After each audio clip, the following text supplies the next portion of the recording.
Hi, this is James from the Hornbill Professional Services team, and this is a short tutorial to show you how to customize the service desk view. So this tutorial will go over how to access the settings and a data dictionary to be able to add and remove columns, how to distinguish between your views such as your incidents view, service request, etc., where to actually add and remove the columns themselves, how to understand what columns are available to choose in this list, and how to actually manually tweak your views so you can simply remove and add in columns from particular areas here. So let's go into where you would configure this from. So at the moment we can see that I'm in the Supportworks Client. I'm on 760 and ITSM 345 for this particular instance, but this will apply to any version of Supportworks and the actual application too. So what I'm going to do is go into the data dictionary. So first I'm going to go to administration, then edit current data dictionary. So you'll see a separate pop-up there. If you expand global parameters, then views, you'll see that in here we have all the different views that you have on the navigation items. So I'm going to expand the help desk view, which is in fact the service desk tab here. And you can see here you've got team view, top and bottom. So in this tutorial I'm going to go through the top and bottom tabs here, so you can expand these further. So obviously top will indicate the top tab at the top, so my incidents, my major incidents, my operational tasks and my tasks, whereas bottom will apply to be the service requests, problems, changes, releases and my watch calls. So you'll see that once we expanded top, we have then the options for the incidents, major incidents, etc. So each one of these folders will indicate a view. So if you wanted to create your own view, you know what you have to do. You have to effectively just create a new folder in top and it will actually appear. So I'm not going to go over that in this particular tutorial, but I'm going to go over how to customize your columns. So in this one I'm going to do for the incidents view, so I'm going to click on incidents view. If I just expand this a little bit, give you some more information around what's in there. So here we have available columns, filter, tab name and different JavaScript type options there. However, the one that we're going to be using in this particular tutorial is the available columns. Now each one of these views will have a available columns parameter here, and it's exactly the same for the bottom ones, available columns. So I'm only going to do this in the incidents view. Obviously it's up to yourselves whether you want to go back and change it specifically for the service request view, etc. So in the available columns list here, if I double click on available columns, you'll see that there's a list of column names here. So obviously these are all from the opencall table. You can only add columns from the opencall table. You can't add it from the user DB or anything else. It has to come from the opencall table. So you can see these ones such as call ref, ITSM title, which is a summary, status, which is obviously the status of the call, action status. This matches up with the view that you see at the top here. So effectively this is a list which is in there by default, and basically if you add to them then that will apply to the view. So let's say you want to add more columns into here. So what would you do? So the first thing you would need to understand is what the names of the columns are. So you may not necessarily know that summary is called ITSM title. So the best way to check this is actually from the schema. So if we close these down for now, if we go into the help and then the ITSM schema report, if we go into the open call table, you will see that here are a list of columns and their relative descriptions. So you can simply just pick from one of these and go, yep, that definitely matches my one. I'll add it onto what we've already got. An alternative method would be to go to the database query tool. So let's say for this example is call reference number 9.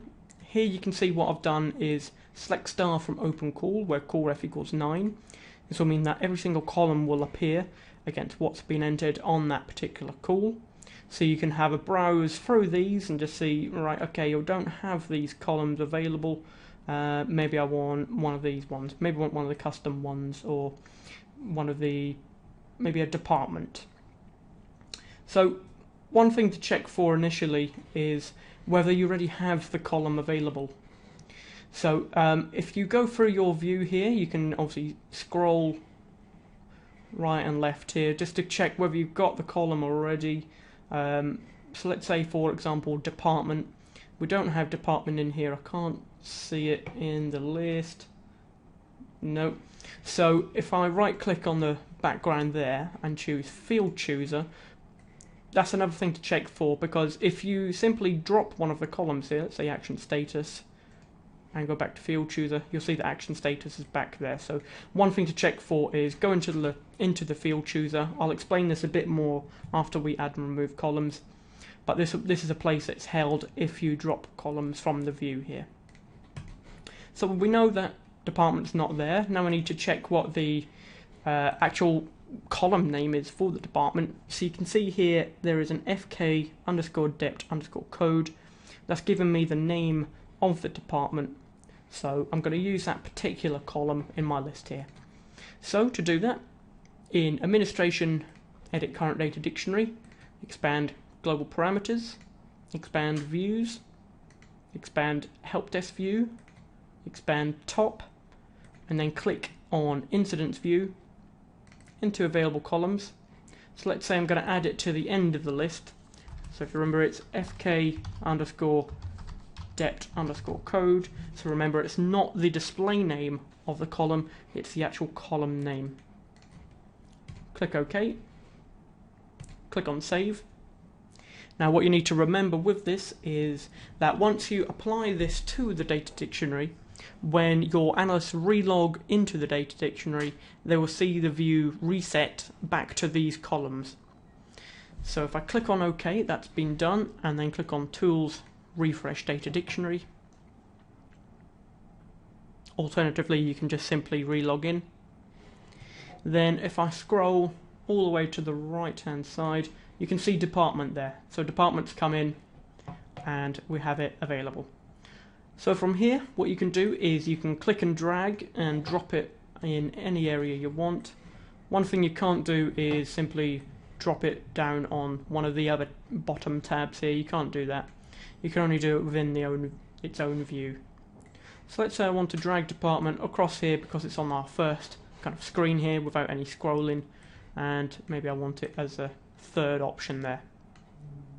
Once you do that, what you'll see happening is if you relog in, you will see, if I do that,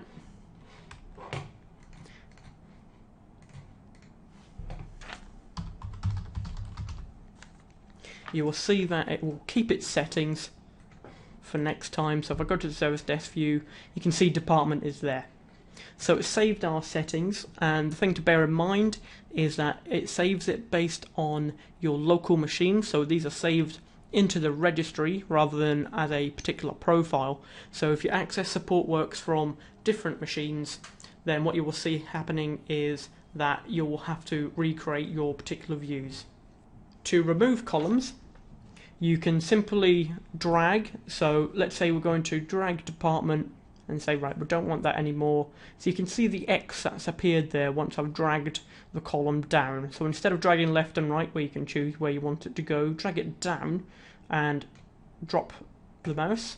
And if you right click and go to field chooser, you'll see that department's in our list here. So again, this will remember this for next time. If you wanted to get rid of specific columns, maybe we don't want particular ones that are there out the box, then you can simply keep doing this to as many columns as you want, and then you'll always have it available in the field chooser for next time. So to get it back, simply drag it from this field chooser and drop. So that's all. The only thing to watch out for is if you do access Supportworks from different machines, and also if you are applying these changes, please bear in mind that it will reset the views for everybody that uses that data dictionary. So it will reset it back to your standard set of columns, and if they wanted to customize their views by dropping columns like this, then they would need to do that again. So if you have any questions, please let me know.